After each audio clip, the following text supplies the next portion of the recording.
Chapter 5. Pretty Fish. Squeak! Annie patted the little mouse in her pocket. "It's okay, Peanut. The ants can't get us in the river. We're safe," she said.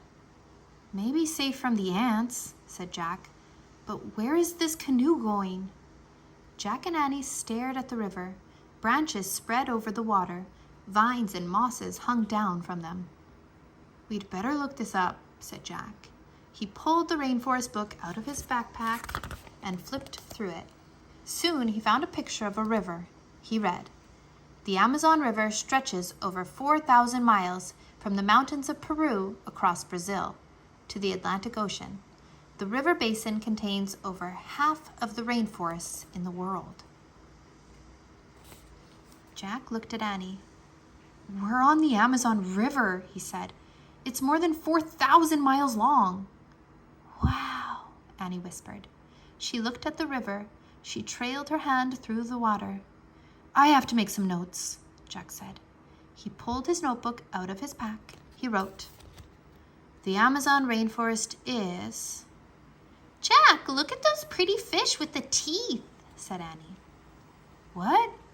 Jack glanced up from his writing. Annie was pointing at some blue fish swimming near the boat. The fish had red bellies and razor-sharp teeth. "Watch it!" cried Jack. "Those aren't pretty fish. They're piranhas. They'll eat anything, even people." "Yikes!" whispered Annie. "We better get back on shore," said Jack, putting the books in his backpack. "How?" said Annie. "We can't go in the water now, and we don't have any paddles." Jack tried to stay calm. "We need a plan," he said. Jack stared at the river.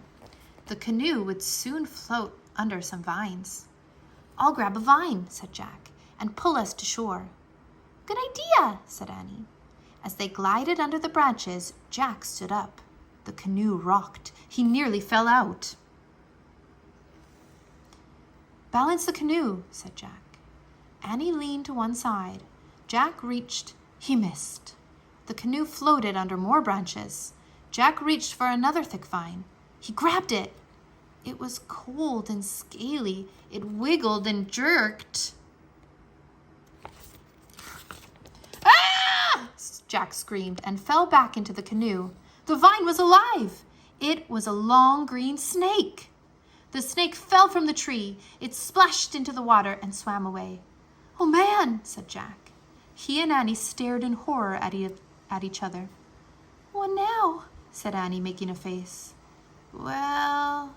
Jack looked at the river. There were no vines up ahead, but there was a big branch floating on the water. "Grab that branch near you," said Jack. "Maybe we can use it for a paddle." The canoe floated closer to the branch. Annie reached for it. Suddenly, the branch rose into the air. It was a crocodile! "Help!" screamed Annie, and she fell back into the canoe. The crocodile opened and closed its huge long jaws. Then it moved past the canoe and swam up the river. "Oh, man," whispered Jack. A screeching sound split the air. Jack and Annie jumped. "Help!" said Jack. He expected to see another terrible creature, but all he saw was a small brown monkey hanging by its tail from a tree.